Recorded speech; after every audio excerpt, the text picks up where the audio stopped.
యేసుక్రీస్తు దివ్యనామంన నా నిండైన వందనాలు చెల్లిస్తున్నాను. ప్రియులరా, ఆగస్టు మాసపు మొదటి శనివార దినాన ఈ సాయంకాల సమయంలో ఎలసియన్స్ గా మనం అందరం కూడా ఈ యొక్క జూమ్ యాప్ ద్వారా ఈ రీతిగా ప్రభువును స్తుతించడానికి ప్రియ తండ్రి ఇచ్చిన శ్రేష్టమైన సమయాన్ని బట్టి మొదటిగా దేవునికి వందనస్తున్నాయి ఉంటున్నాను. ప్రియులారు, ఇది 31వ సమావేశం అని మన ప్రియులు చేశారు. చాలా సంతోషం. ప్రభు దినదినము కూడా ఈ రీతిగా మనల్ని ఆశీర్వదిస్తూ తన ఆత్మీయ జీవితంలో వృద్ధిని సాధించటానికి ప్రభు ఇచ్చిన ఈ శ్రేష్టమైనటువంటి అవకాశాన్ని బట్టి స్తుతులు చెల్లిస్తూ ఆ నిర్వాహకులకు అభినందనలు తెలియజేస్తున్నాను. చదివిన లేఖన భాగంలో నుంచి కొన్ని మాటలు మనం ధ్యానం చేయటానికి ప్రయత్నం చేద్దాం. మా సిస్టర్ అనిత గారు ఎంతో చక్కగా స్పష్టంగా చదివి లేఖనము చదివారు. అందుని బట్టి వందనాలు. అయితే ఈ లేఖనం చాలా ఈ అధ్యాయం అంతా కూడా చాలా పెద్ద టాపిక్. చక్కని టైటిల్ ఇచ్చిన ప్రియులకు కూడా వందనాలు. అయితే నా ఉద్దేశము లేదా నా ధ్యానాంశము ఏంటంటే 6 నుంచి 12 వరకు ఉన్నటువంటి 5 లేదా 6 వచనాల యొక్క 224 మాటల యొక్క సముదాయం. అదే యెహోషాపాతు యొక్క ప్రార్థన. యెహోషాపాతు మీకు తెలుసు. ఆ యెహోషాపాతు అనేటటువంటి పదానికి అర్థం ఏంటంటే యాహ్వే హ్యాజ్ జడ్జ్డ్. యెహోవా న్యాయము తీర్చువాడు లేదా న్యాయాధిపతి, తీర్పరి అనేటటువంటి నామము కలిగిన ఈ రాజు యూదా ప్రజలను పరిపాలించిన రాజులలో నాలుగవ రాజు. ఆహాబు తర్వాత, అంటే మీరు అక్కడ ముందు 20 అధ్యాయం మొదటి వచనం చూస్తే ఇది అయిన తర్వాత, అంటే అంతకు ముందు రాజు గతించిన తర్వాత ఆ ప్రారంభమైనటువంటి సంభవము. అయితే ఈ 6 నుంచి 12 వచనాల్లో ఉన్న ఈ ప్రార్థన తెలియని క్రైస్తవులు ఉండరు. ఇది యెహోషాపాతు తన నిస్సహాయ స్థితిలో ప్రభువుని వేడుకుని ప్రభుపై ఆనుకుని విజయం పొందినట్లుగా మనం అనేక మార్లు వాక్య ధ్యానం ద్వారా విని ఉంటాం. ఈ ప్రార్థన మరొక మారు మనం ధ్యానం చేస్తుండగా సర్వశక్తి గల దేవుడే నీకు, నాకు, మనందరికీ కూడా తన ఆత్మ జ్ఞానాన్ని ఇచ్చి మన హృదయ వాంఛలను తృప్తిపరిచి శ్రేష్టమైన జీవపు మన్నాను అనుగ్రహించాలనేది సేవకునిగా నా ప్రార్థన. ప్రియులారా, యెహోషాపాతు వేలాది సంవత్సరాలకు పూర్వం చేసిన ప్రార్థన ఈ 2025వ సంవత్సరంలో మనం నేర్చుకోవాల్సిన అవసరం ఏముంది, మనం ధ్యానం చేయవలసిన అవసరం మనకి ఏముంది, దీని ద్వారా నవ యుగములో ఉన్నటువంటి మనం నేర్చుకోవలసినటువంటి ఆత్మీయమైనటువంటి సందేశం ఏదైనా ఉందా, మనం ప్రయత్నం చేద్దాం. ప్రియులరా, ఎన్నో సమస్యలు మన జీవితాల్లో ఉంటూ ఉంటాయి. సమస్య నుంచి ఏ రీతిగా యెహోషాపాతు విజయాన్ని సాధించాడు, ఏ రీతిగా యెహోషాపాతు విజయాన్ని పొందటమే కాకుండా ఆశీర్వదించబడ్డాడు, యెహోషాపాతుతో యావత్ యోధా దేశం అంతా కూడా ఏ రీతిగా యోధా ప్రజలందరూ ఏ రీతిగా ఆశీర్వదించబడ్డారో మనం ధ్యానం చేద్దాం. చూసినట్లయితే ప్రారంభ వచనాలు అంటారు కదా, చుట్టూ ప్రక్కల కూడా ఆయన భయంకరమైనటువంటి రాజులు దండెత్తి ఆయన మీదకి వచ్చారు. శత్రు భయం చేత భయకంపితుడైపోతున్నాడు. ఒక ప్రక్కన ఎవరు వచ్చారంటే మోయాబీయులు, రెండవ జనాంగం మెయోనీయులు, అలాగే అమ్మోనీయులు. ఈ 3 రాజ్యాలు యూదా మీదకి దండెత్తి వచ్చాయి. ఈ సమాచారం విన్నాడు. ఈ సమాచారం నుంచి గలిబి పడుతూ ఉన్నాడు. ఈ టెన్షన్ లో ఉండగా మరొకరు వచ్చి చెప్పారు, అయ్యా, హస్తోన్ తామాను దగ్గర ఉన్నటువంటి ఆ యొక్క ఎన్గెదిలో మరొక సైన్యము వారు కావలిగా ఉన్నారు. మనకే ఆ సిరియనుల వైపు నుంచి వాళ్ళందరూ కూడా మన మీద దండెత్తి వచ్చారు. ఒక ప్రక్కన మృత సముద్రం ఉంటుంది. ఆ 3 ప్రక్కలు కూడా శత్రువులు ఆవరించి ఉన్నారు. ఎటు పోవాలో ఆయనకి తెలియట్లే, ఏం చేయాలో ఆయనకి తెలియట్లే, ఆ సమస్య నుంచి ఎలా గట్టెక్కాలో తెలియట్లే. ప్రక్క రాజుకి ఎవరికైనా ఫోన్ చేద్దామా, లేదా ప్రక్క సహాయం కోరదామా అనే పరిస్థితి కూడా లేదు.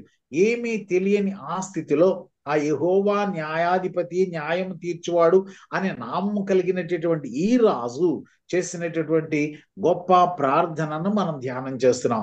ఆ యొక్క నిస్సహాయ స్థితిలో, ఏ విధమైనటువంటి సహాయం రాని పరిస్థితిలో ఆయన ఈ రీతిగా ప్రార్థన చేస్తున్నాడు.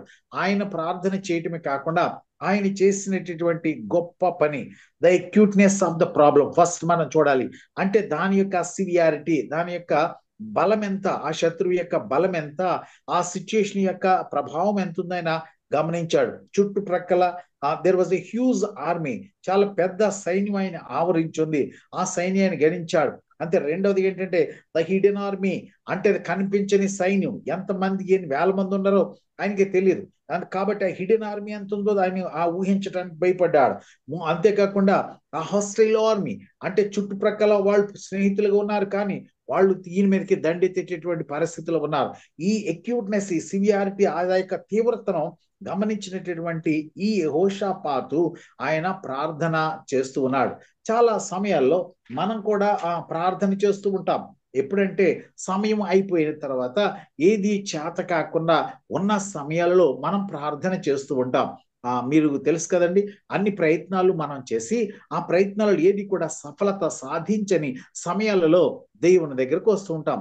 లోక సామెత ఒకటి ఉంటుంది కదా, ఏది అంటే దిక్కు లేని వారికి దేవుడే దిక్కు. అయితే ఇక్కడ యెహోషాపాతు దిక్కులేని వాడు కాదండి. అంటే సాక్షాత్తు సర్వోన్నతుడైన సృష్టికర్త తమకు దేవుడిగా కలిగి ఉన్నారనేటటువంటి ధైర్యంతో, దేవా మాకేమీ తోచట్లేదయ్యా, చుట్టుప్రక్కలంతా కూడా మమ్మల్ని ముట్టడించారు, మా ప్రాణాలు తీయాలని చూస్తూ ఉన్నారు, కాబట్టి నీవే మాకు దిక్కు, మేమేం చేయటానికి కూడా చాలదు అనుకుని ఆయన ఈ ప్రార్థన చేస్తున్నాడు. ఈ ప్రార్థన చేయటానికంటే అవేర్నెస్, అంటే శత్రువుల గురించిన అవేర్నెస్, దేవుని గురించినటువంటి అవేర్నెస్ ఆఫ్ ఆర్మీ యాక్టివిటీ. ఎంత శత్రువులు ఉన్నారు, వారి బలమెంతో ఆయన గ్రహించాడు. 20 అధ్యాయం 3వ వచనాలు చూస్తే ఎవరు వీళ్ళు అని ఆయన గమనించి ఆ యొక్క సిచ్యుయేషన్ యొక్క సివియారిటీని తెలుసుకున్నటువంటి, గ్రహించినటువంటి ఈయన ఏం చేశారంటే ఆ యొక్క ఆర్మీ గురించి మాత్రమే కాకుండా సర్వోన్నతుడైన దేవుని శక్తి అంటే కూడా గ్రహించాడు. Awareness of all Mighty's capability. ఆ సర్వోన్నతుడైన దేవుని యొక్క ప్రభావం ఎంత గొప్పది, ఆయన ఏం కార్యాలు చేయగలడు, ఏ రీతిగా ఆయన వాగ్దాన దేశానికి నడిపించారు, ఐగుప్తు దాస్యంలో నుంచి పితరులను ఏ రీతిగా ఈ శ్రేష్టమైన భూమికి నడిపించారు. కాబట్టి దేవ నడిపించిన వాడువు నీవే, తోడై ఉన్నవాడు నీవే, అన్యజనులందరి నుంచి కూడా మమ్మల్ని తప్పించావు, అన్యజనులు ఎంతో మంది నీవు ఓడించావు, శత్రు భయం లేకుండా మా పితరులను క్షేమకరంగా నడిపించిన దేవా నీకు స్తుతి చెల్లిస్తూ ఆయన గొప్పతనాన్ని ఆయన చాటుతూ ఉన్నాడు. అంటే the awareness of almighty capability, అంటే సర్వోన్నతుని దేవుని యొక్క శక్తిని, సామర్థ్యాన్ని ఆయన అంచనా వేసి ఆయన ప్రార్థన చేస్తూ ఉన్నాడు. మొట్టమొదటికి ప్రార్థన ఆయన చేసేటప్పుడు ప్రేయర్ అనేటటువంటి పదంలో పీ స్టాండ్స్ ఫర్ ప్రైజ్, అంటే స్తుతి చెల్లిస్తున్నాడు. ఎవరికి స్తుతి చెల్లిస్తున్నాడు? ఏ దేవుడైతే కాపాడాడు, ఏ దేవుడైతే సంరక్షించాడో, ఏ దేవుడైతే పోషించాడో, ఏ దేవుడైతే తమకు దేవుడుగా కలిగి ఈ జనులు నడుస్తూ ఉన్నారు. ఎందుకంటే వాక్యం సెలవిస్తుంది కదా, యెహోవా తమకు దేవుడు కాగల జనులు ధన్యులని. కాబట్టి ధన్యులమైన మా మీదికి ఎవరు వచ్చారంటే శత్రువులు వచ్చారు. ఎవరు ఈ శత్రువులు తెలుసా?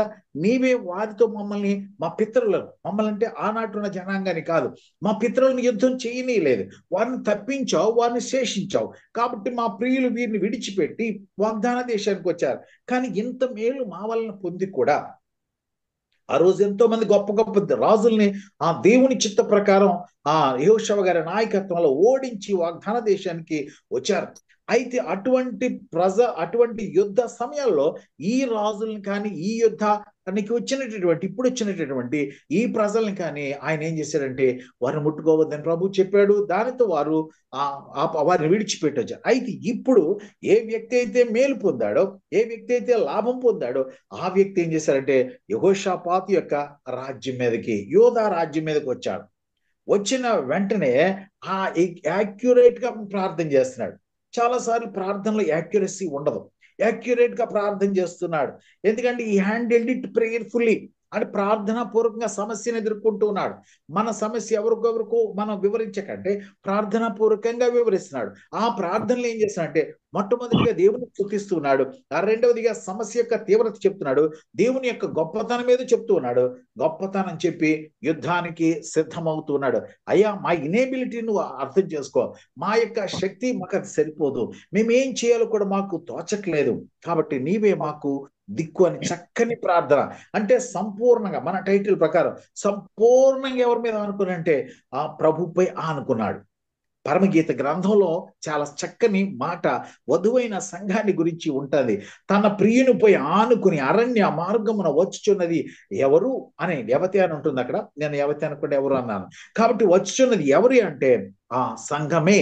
కాబట్టి వధువైన సంఘములో ఉన్న నీవు నేను కూడా ఎవరిపై ఆనుకుని ప్రయాణం చేయాలంటే మన ప్రియుడైనటువంటి యేసు ప్రభులు వారిపై ఆనుకుని వెళ్ళాలి.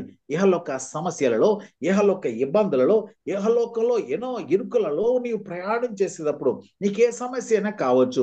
నీకు ఆర్థికపరమైన సమస్య, ఆరోగ్యపరమైన సమస్య, నీ వ్యక్తిగత సమస్య, నీ ప్రమోషన్, నీ ఉద్యోగ స్థలంలో సమస్య, నీ సమస్య ఏదైనప్పటికీ కూడా నీవు ఎవరిపై ఆనుకోవాలంటే మన ప్రియుడైనటువంటి బ్రదర్, మిగతా వాళ్ళు కొంచెం మ్యూట్ చేసుకుంటారా ప్లీజ్. మన ప్రియుడైనటువంటి దేవునిపై యేసు ప్రభులు వారిపై మనం ఆనుకుని వెళితే తప్పనిసరిగా యెహోషాపాతుతో నుండి యావత్ యూదా ప్రజలను ఆశీర్వదించిన దేవుడు ఈ సాయంకాల సమయంలో నిన్ను నన్ను కూడా ఆశీర్వదించడానికి సిద్ధంగా ఉన్నాడు. ఎందుకంటే మనం ప్రార్థన ఏ ఆయుధం అంటే మనం చేపట్టిన ఆయుధం యుద్ధాయుధాలు కాదు, యుద్ధోపకరణాలు కాదు. మన దగ్గర డాలు లేవు, బల్లేలు లేవు, లేదంటే పవర్ఫుల్ వెపన్స్ ఏమీ లేవు. కానీ మనకున్న శక్తివంతమైన ఆయుధం ఏంటంటే ప్రార్థన. అందుకనే ఒక వేదాంత పండితులు అంటారు కదా, a prayer is wonderful weapon which was given to the science. తన సేవకులకు, తన పరిశుద్ధులకు దేవుడిచ్చిన పెద్ద ఆయుధం ఏంటంటే ప్రార్థన. ఈ ప్రార్థన అనేటటువంటి ఆయుధాన్ని నువ్వు కలిగి, ఈ ప్రార్థన అనేటటువంటి ఆ శక్తి గల ఆ యొక్క యుద్ధోపకరణాన్ని నువ్వు ధరించి నీవు వెళ్ళినట్లయితే నీ విశ్వాస ప్రయాణంలో నువ్వు ఖచ్చితంగా విజయాన్ని సాధించగలవు. ఎందుకంటే ప్రియులను గమనించాలి, ప్రార్థన ఇర్మియాని మీరు గమనించినట్లయితే ఇర్మియా 33:3 అంటాడు కదా, ప్రేయర్ నువ్వు చేసిన వెంటనే immediate reply, call on to me, I will answer your prayer. నువ్వు మొరపెట్టిన వెంటనే జవాబిచ్చే దేవుడు. మేము యూనివర్సల్ ప్రేయర్ గా ఆ యూనివర్సల్ కాల్ ఏంటంటే 33:3 అంటే ఇర్మియా 33:3 నువ్వు మొరపెట్టి నీకు నేను ఉత్తరం ఇస్తాను అంటాడు. నువ్వు ఒకవేళ ఏ స్నేహితుడి దగ్గరకో ఏ యొక్క ఆ సహాయం కొరకు మరొక చాటుకు వెళితే వెంటనే నీకు సహాయం రాకపోవచ్చు, కానీ నా ప్రభు అంటాడు వెంటనే సహాయాన్ని ఇస్తానని చెప్తూ ఉన్నాడు. ఎందుకంటే ప్రార్థన, యెహోషాపాతు చేసిన ప్రార్థన ఏంటంటే యావత్ యోధా ప్రజలందరినీ కూడా యెరూషలేము దగ్గరికి పిలిపించాడు. యెరూషలేముకి వచ్చారు. యెహోవా మందిర నివాస స్థానం దగ్గర వారు మోకరించి వాక్యం చదివితే సాష్టాంగపడి వారు ఏం చేస్తున్నారంటే ప్రార్థన చేస్తూ ఉన్నారు. ఎలా ప్రార్థన చేస్తున్నారంటే ఉపవాసించి ప్రార్థన చేస్తూ ఉన్నారు. ఎవరెవరు ప్రార్థన చేస్తున్నారు తెలుసు. అక్కడ వాక్యం చూస్తే మీరు చదివిన లేఖన భాగంలో పెద్దవారు ఉన్నారు, చిన్నపిల్లలు ఉన్నారు, పసి పిల్లలు కూడా ఉన్నారండి. ఇక్కడ పసి పిల్లలతో సహా ప్రతి ఒక్కరూ వచ్చి ఆయన సన్నిధిని మోకరించి, ఆయన సన్నిధిని సాగిలపడి, ఆయన సన్నిధిలో సాష్టాంగ నమస్కారం చేసి, ప్రభు మమ్మల్ని మేము నీ పాద సన్నిధిలో సమర్పించుకుంటున్నామయ్యా, మాకు నీవే దిక్కు. ఎంత చక్కని ఉపవాసం కదా, ఎంత చక్కని ఉపవాసం కదండి. ఉపవాసము అనగా ఉప అనగా దగ్గర, వాసము అనగా నివాసము చేయుట. ఎవరికి దగ్గరగా నివాసం చేయాలి? మన దేవునికి దగ్గరగా నివాసం చేయాలి. ఆహారం మానివేయటం మంచిదే. ఆహారం మానివేసి నీ శరీరాన్ని నలుగు కట్టుకొని ఆయనకు దగ్గరగా రావటం మంచిదే. చాలా సార్లు మనం ఏం చేస్తూ ఉంటామంటే ఫిట్నెస్ సాధించడం కొరకు కొన్నిసార్లు ఆహారాన్ని లేదంటే అన్నాన్ని మానివేసి, లేదంటే తినటం మానివేసి మన శరీరాన్ని ట్రిమ్ గా ఫిట్ గా చేసుకుంటాం. చాలా మంచిది ఇది శరీరానికి. అయితే నీవు ఆత్మీయంగా వృద్ధిలోనికి రావాలి అని అంటే, ఆత్మీయ జీవితంలో ఇంకా నా ప్రభుకి దగ్గరగా రావాలంటే నువ్వేం చేయాలంటే ఈ ఉపవాసాన్ని చాటించాలి. ప్రియుల చాలా సంఘాలలో మనం అటెండ్ అయ్యే సంఘాల్లో చక్కని ఉపవాసం దినాల్ని ఆచరిస్తూ ఉంటారు. ప్రాముఖ్యంగా క్రిస్మస్ అయిపోయింది, గుడ్ ఫ్రైడే అయిపోయింది, ఈస్టర్ అయిపోయింది. దగ్గరికి ఏప్రిల్ మాసం నుంచి మీకు నవంబర్ మాసాంతం వరకు పండుగలు ఏమి క్రైస్తవులకి కనపడవు. కాబట్టి ఈ సమయంలో చర్చిల్లో జరిగేటటువంటి న్యాచురల్ కార్యక్రమం ఏంటంటే మెయిన్లీ చర్చెస్ కానీ లేదా చరిష్మాటిక్ చర్చెస్ లో కానీ వాళ్ళు ఏం చేస్తారంటే కొన్ని ఉపవాస దినాలు చాటించి సంఘాన్ని రివైవ్ చేసుకుంటారు. అంటే సంఘాన్ని వాక్య పెరుగులో ఇంకా వృద్ధిలోనికి తేవటానికి రివైవల్ గా మీటింగ్స్ కండక్ట్ చేస్తూ ఉంటారు, ఉపవాస కూడికలు పెడుతూ ఉంటారు. చాలా మంది మిగతా కూడికలకు ఎక్కువ పోతారు, కానీ ఉపవాస కూడికలు అంటే రారు. ఒకవేళ మనం ఎల్ఐసియన్స్ గా ఒకవేళ ఫాస్టింగ్ పీరియడ్ పెడదామని డిక్లేర్ చేసినాం అనుకోండి, ఎంతమంది వస్తారు మీరు చెప్పండి? మీకు తెలుసు, కొన్నిసార్లు నడిపించేవారు తప్ప అక్కడ ఎవరు ఉండరేమో. ప్రియులరా, అది అట్టిది మనకు దూరమగ్గును గాక. ఉపవసించి ప్రార్థన చేయటం, ఊ అనగా ఉపేక్షించుట. అంటే నన్ను నేను తగ్గించుకొని నా ప్రభువు దగ్గర ఆ హ్యూమిలిటీని ప్రదర్శించడం. నన్ను నేను తగ్గించుకోవాలి, నన్ను నేను నలగొట్టుకోవాలి, నేను ఉపేక్షించుకోవాలి నన్ను నేను. అనగా పరీక్షించుకుంట, అంటే ఎగ్జామినేషన్. ఎలా examination? Through the word of God. వాక్యం ద్వారా నన్ను నేను పరీక్షించుకోవాలి. It is very easy to point out others. ఎదుటి వ్యక్తిని నేను విమర్శించడం చాలా ఈజీ. కానీ ఒకవేళ నన్ను నేను విమర్శించుకుంటూ పోతే నేను తీర్పులోనికి రాకుండా పోతా. ఎందుకంటే నా వాక్యం నాతో మాట్లాడుతుంది. నా ఆత్మసాక్షి, నా మనస్సాక్షి ఆయన ఎదుట నిందారహితంగా ఉంటే ఎంత మేలు. ఒకవేళ నేను మిమ్మల్ని మభ్యపెట్టచ్చు, ఇంటిలో నా వారిని మభ్యపెట్టచ్చు, ఈ లోకాన్ని నేను మభ్యపెట్టచ్చు, but I can't cheat my God. అందుకని వాక్యం ద్వారా నా హృదయాన్ని నేను చేసుకోవాలంటే పరీక్షించుకోవాలి. అనగా పరీక్ష, అనగా వాక్యము ద్వారా నేను ఎలా పరీక్షించుకోవాలి అంటే, అద్దంలో నా ముఖాన్ని నేను చూసుకుంటే ఏ రీతిగా స్పష్టత కనిపిస్తుందో, నా శరీరం మీద ఏమైనా అవకతవకలు లేదంటే ఆయాస్కరమైన ఉంటే నేను ఎలా తొలగించుకుంటాను? వాక్యము ద్వారా, పరిశుద్ధ లేఖనము ద్వారా నేనేం చేయాలంటే నా జీవితాన్ని, నా ఆత్మను నేను శుద్ధి చేసుకోవాలి. అనగా సహవాసము, ఎవరితో నేను స్నేహం చేయాలి. చక్కని ఎల్ఐసి ఎంప్లాయీస్ ప్రేయర్ ఫెలోషిప్. నా సహవాసం ఎవరితో ఉండాలంటే క్రైస్తవులతో ఉండాలి. నా సహవాసం ఎవరితో ఉండాలంటే వాక్యాన్ని వెంబడించే వారితో ఉండాలి. నువ్వు అనగా ముడివేయబడుట. నేను దేనికి యునైట్ అయి ఉండాలంటే ఎక్కడైతే వాక్యం ఉంటుందో, ఎక్కడైతే వాక్యపు వెలుగులో ఆ బిడ్డలు నడుస్తున్నారో వారి సంఘానికి నేను ముడివేయబడి ఉండాలి. చాలా వరకు మనం సంఘాలను చూసినప్పుడు పాస్టర్కు ముడివేయబడి ఉంటాం, డాక్టర్స్కి ముడివేయబడి ఉంటాం, ఇంకా దేనికో ముడివేయబడి ఉంటాం. అవి ఇంకా నేను చెప్పడానికి బాగోదు. మీరందరూ విశేష జ్ఞానం కలిగిన వారు. మనం సహవాసానికి ముడివేయబడి ఉన్నప్పుడు మనం ఎన్ని కూడా మరిచిపోవాలి. చాలా మంది నన్ను క్షమించండి, కొంతమంది కులానికి ముడివేయబడి ఉంటారు, కొంతమంది సబ్ క్యాస్ట్లకు ముడివేయబడి ఉంటారు, కొంతమంది మరొక దానికి ముడివేయబడి. ఇటువంటివి క్రైస్తవునికి తగదు. ఎక్కడ వాక్యం ఉంటుందో, ఎక్కడ జీవపు మన్నా దొరుకుతుందో అక్కడ నీవు ముడివేయబడి ఉండాలి. ఆ సహవాసానికి ముడివేయబడి. ఇది ఉపవాసం యొక్క సంక్షిప్త అర్థం. ప్రియులారా, వీరు ఉపవాస దినాన్ని చాటించి యావత్ యూదా ప్రజలందరూ కూడా యెహోవా సన్నిధిని ఆయన ప్రార్థన చేస్తూ ఉంటే ఆ ప్రజలలో నుంచి దేవుడు ఒక వ్యక్తిని లేపాడు. అంటే ఆత్మకార్యం జరిగింది, పరిశుద్ధాత్మ కార్యం జరిగింది. చాలా మంది కొన్ని చర్చెస్ వారు ఆత్మను నమ్మరు, పరిశుద్ధాత్మను నమ్మరు, ఆత్మకార్యాన్ని నమ్మరు. ప్రియులారా, నేను వాక్యాన్ని నమ్మమని ప్రాధేయపడుతూ ఉన్నాను. మీరు సంఘం యొక్క డాక్టర్స్ నమ్మినా నమ్మకపోయినా వాక్యాన్ని నమ్మండి. వాక్య ఆత్మస్వరూపుడైన దేవుడు ఇచ్చినటువంటి ఈ పరిశుద్ధ లేఖన ఇక్కడ చెప్తూ ఉంది కదా, ఆత్మ అతని మీద రాలగా అతడు ప్రవచనం ఎత్తి మాట్లాడుతున్నాడు. ఏమని మాట్లాడుతున్నాడంటే, అయ్యా యూదా ప్రజలారా, ఓ యెరూషలేము నివాసులారా, ఓ యెహోషాపాత, మీరు బడిపడవద్దు, మీరు జడియవద్దు. ఈ గొప్ప సమూహాన్ని చూసి, ఈ సైన్యాన్ని చూసి మీరు భయపడకుడి, జడియకుడి. ఈ యుద్ధము మీరు కాదు, దేవుడే జరిగించను. కాబట్టి రేపు ఏం చేయాలండి? మీరు యుద్ధ సన్నద్ధులై వారి మీదకి పోవండి. యెహోషాపాత్, అయ్యా మాకేం చేయాలో తోచట్లేదయ్యా, మాకేం చేయాలో మాకు దిక్కు లేదయ్యా, నీవే మాకు దిగ్గని ప్రార్థనలు చేస్తుంటే యావత్ ఇశ్రాయేలు యూదా ప్రజలందరూ ఆ పాద సన్నిధిలో అక్కడ ఒక వ్యక్తి మీద ఆ దేవుని ఆత్మ దిగి వచ్చి ఆయన ఇలా అంటాడు, రాజా నువ్వు భయపడవద్దు, నువ్వు జడియవద్దు, మీరెవరు కూడా, మీరు యుద్ధ సన్నద్ధులై యుద్ధ భూమికి పొండి. కింద మీరు చేస్తే మీరు ఏ మార్గంలో వెళ్ళాలో చెప్తున్నాడు. అయి చెప్పి అంటాడు కదా, అయ్యా మీరు ఏం చేయాలంటే యుద్ధం చేయక్కర్లా. యుద్ధం ఎవరు చేస్తారంటండి? యెహోవా చేస్తాడు. యుద్ధము యెహోవాదే. అక్కడ చూడండి, యుద్ధము మీరు కాదు, దేవుడే జరిగించును. అనిల్ కుమార్ అయ్య గారు మంచి రివైవల్ స్పీకర్.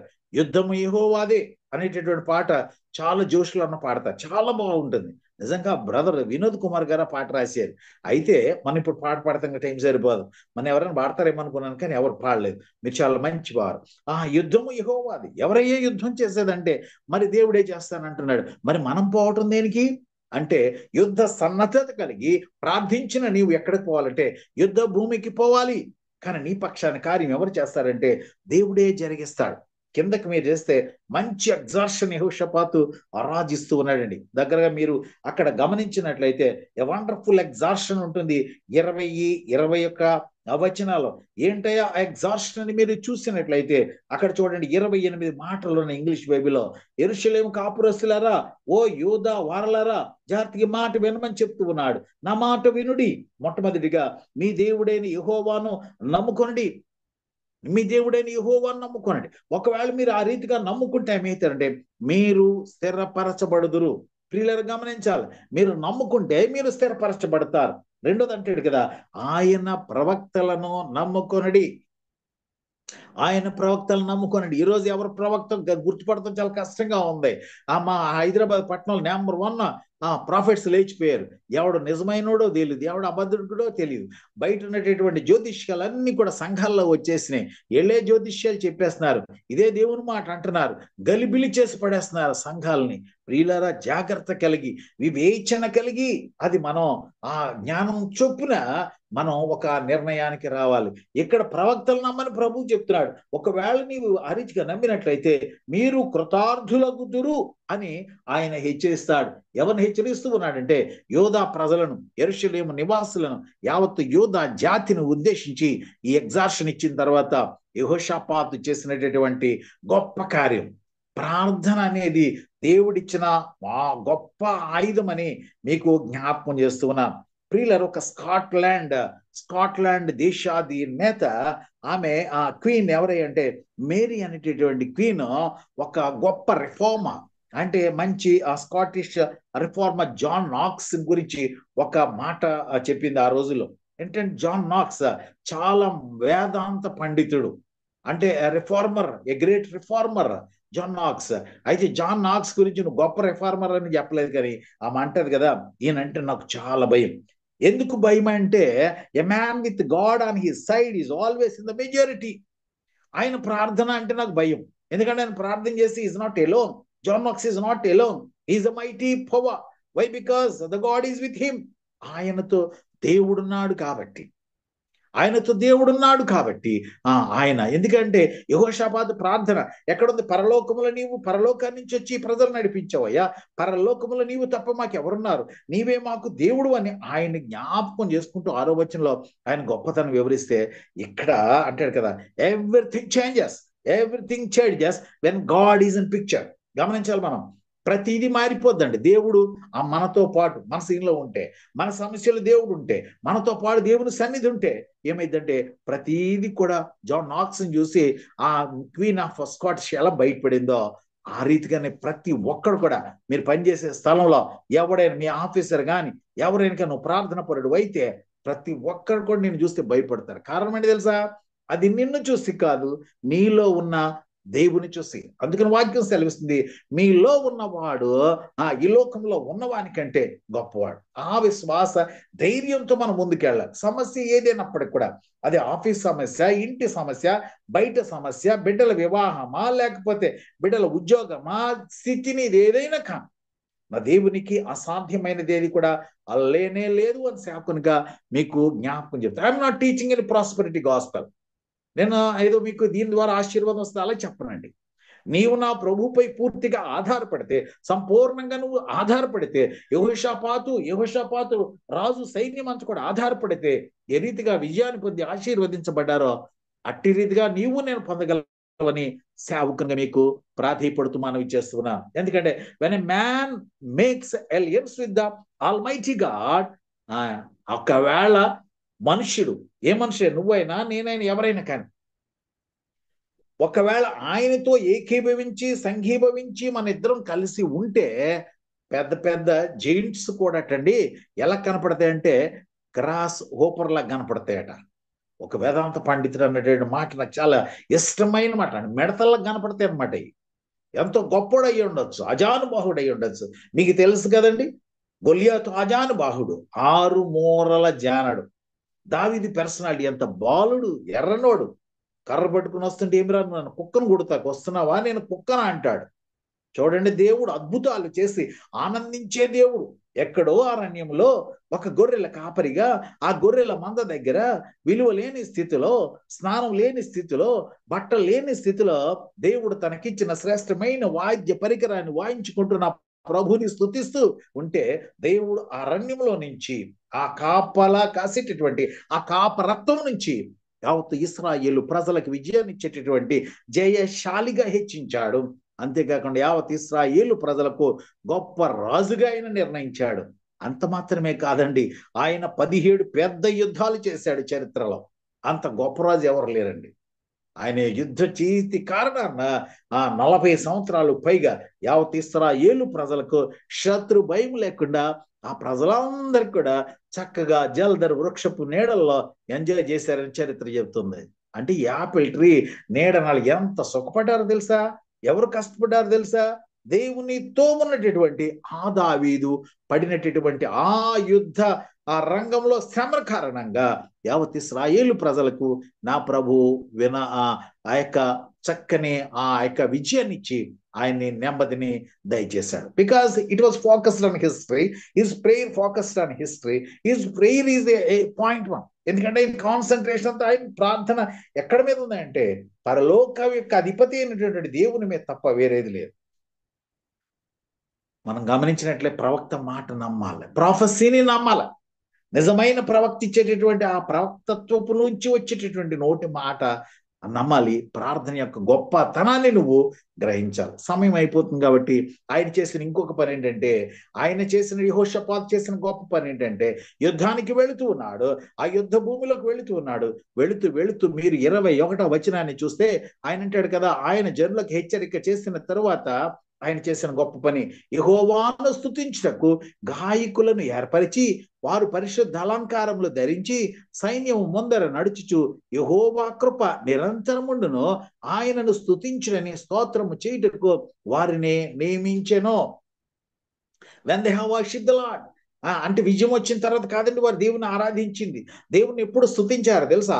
యుద్ధానికి వెళ్ళడానికి ముందుగానే యుద్ధ సన్నద్ధులై మొదటి జయ పతాకాన్ని లేదా వారి దేశపు జెండాను పట్టుకుని వెళ్ళవలసిన ఈ యొక్క ప్రజలు ఏమైనంటే గాయక వస్త్రాలు ధరించి, ప్రతిష్ఠిత వస్త్రాలు ధరించి ఆయనకి ఏం చేస్తారంటే చప్పట్లు కొట్టుకుంటూ, లేదంటే వారికి ఉన్న వాయిద్యాలు వాయించుకుంటూ దేవుణ్ణి స్తుతించుట మొదలు పెట్టారు. మీకు అనేక మార్లు జ్ఞాపకం చేసుకుంటున్నా, స్తుతిని స్థితిని మారుస్తుంది. స్తుతిని స్థితిని మారుస్తుంది. There praising God. ఎప్పుడు మనకు సంతోషం వచ్చినప్పుడు కాదు, మనకేదో ఆరోగ్యం వచ్చినప్పుడు కాదు, మనకేదో ఆనందం వచ్చినప్పుడు కాదు, మనకేదో విజయం వచ్చినప్పుడు కాదు, శ్రమలో ఆయన స్తుతించారు. వారి ఇబ్బందుల్లో వారిని స్తుతించారు. భయము ముంగిట వారి నోట ఏముంది అని అంటే దేవుని స్తుతి ఉంది. ఆ భయము ముంగిట దేవుని స్తుతి ఉన్న కారణాన దేవుడు వారిని ఏం చేశాడంటే ఆశీర్వదించాడు. ఎంతో గొప్ప ఆశీర్వాదాన్ని వారు పొందగలిగారు. ప్రియులారా, మీరు గమనించాలి. ఎందుకంటే స్థితిని మారుస్తుంది.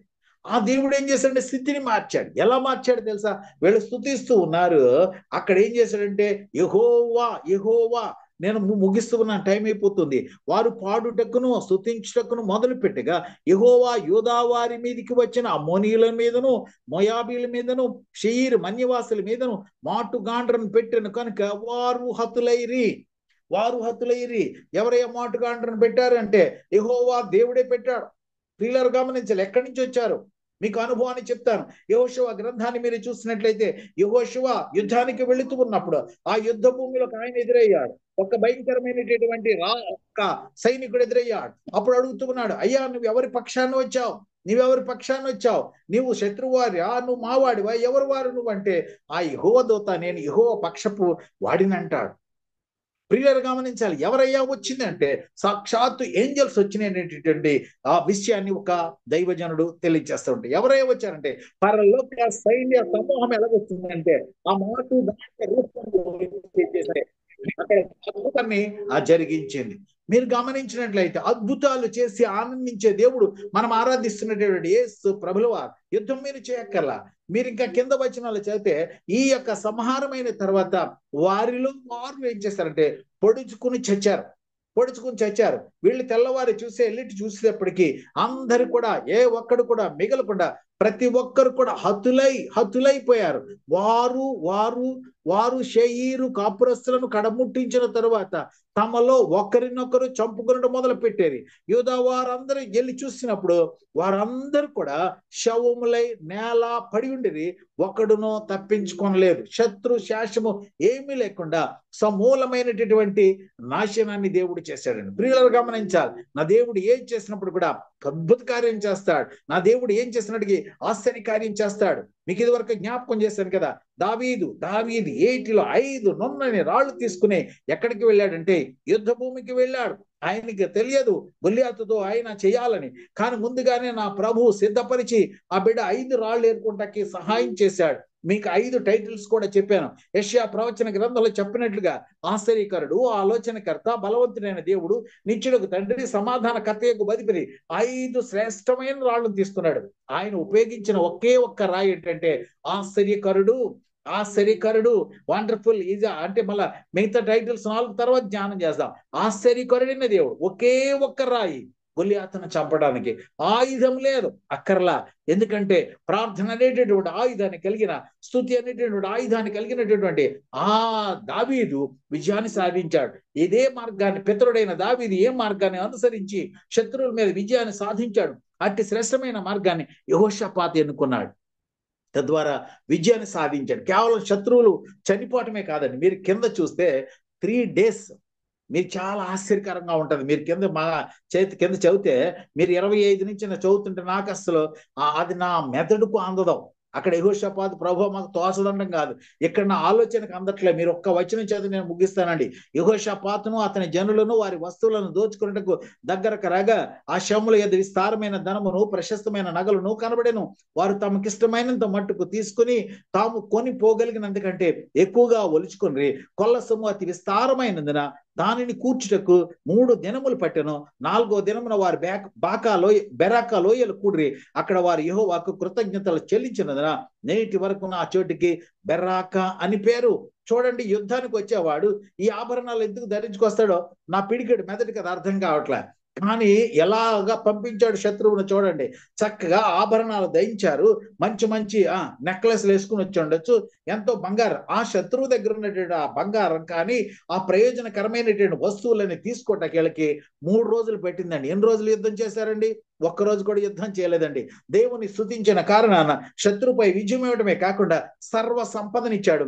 వాళ్ళు కొనిపోగలిగినంత కంటే, అంటే మోయలేని దానికంటే ఇమ్మెజరబుల్. చాలాసార్లు ప్రార్థన చేస్తాం కదా, ప్రభువా ఆకాశపు వాకిళ్లను విప్పయ్యా, పట్టజాలంత విస్తారమైన వర్షాన్ని మాకు లేదంటే ఆశీర్వాదం ఇమ్మని. ఒకవేళ దేవుడు నీ ప్రార్థన విని ఆశీర్వాదం ఇస్తే నువ్వు పట్టుకోగలుగుతావా? చాలాసార్లు మనం తెలియక ప్రార్థన చేస్తూ ఉంటాం. ఇమ్మెజరబుల్ అంటే అన్కౌంటబుల్, అన్స్పీకబుల్, అది అన్ఎక్స్ప్లెయినబుల్. నేను వివరించడానికి నా మెదడు సరిపోదు. అంత గొప్ప దేవుడు. చూడండి, యుద్ధానికి వెళ్ళేవాడు ఆయుధాలు పట్టుకొస్తాడు, కానీ ఎందుకు బంగారం వేసుకుని వస్తాడు? యుద్ధ భూమికి వెళ్ళినవాడు ఎక్కడని మీరు చరిత్రలో చదివారా? కానీ ఇక్కడ సత్యం ఉందండి. ఎందుకంటే ఆ ప్రజలు దేవుని చేత ఎన్నుకోబడినటువంటి నా ప్రజలకి విజయాన్ని దేవుడిస్తాడు. కాబట్టి ఆ ప్రజలకు అవసరమైనవన్నీ కూడా వీళ్ళు ధరించి ముందుగానే దేవుడు పంపించాడు. నా దేవుడు అంత గొప్ప దేవుడు. ప్రియులారా, చక్కగా వాక్యాన్ని విన్నారు. దీని ద్వారా మనం నేర్చుకోవాల్సింది ఏంటంటే, మనము ప్రభుపై పూర్తిగా ఆధారపడి వెళ్ళినట్లయితే దేవుడు మనల్ని ఆశీర్వదించే దేవుడు. ఎలా ఆశీర్వదిస్తాడంటే, నువ్వు ఊహించిన దానికంటే 100 ఫలాన్ని ఇచ్చి నిన్ను ఆశీర్వదిస్తాడు. సమస్య ఏదైనప్పటికి కూడా ఫ్రమ్ క్రైసిస్ టు కాంక్వెస్ట్, అంటే నీ యుద్ధ సమస్య నుంచి, నీ వ్యక్తిగత సమస్య నుంచి దేవుడు విజయాన్నిచ్చి ఆశీర్వదించేవాడు. అట్టి రీతిగా మనందరం కూడా విశ్వాస జీవితంలో వృద్ధిలోనికి రావాలని కోరుతూ ఈ మాటలు ముగిస్తున్నాను. ప్రియ ప్రభు ఈ మాటలు మనందరి వెనుకల్లో దీవించి ఆశీర్వదించును గాక. ఆమేన్.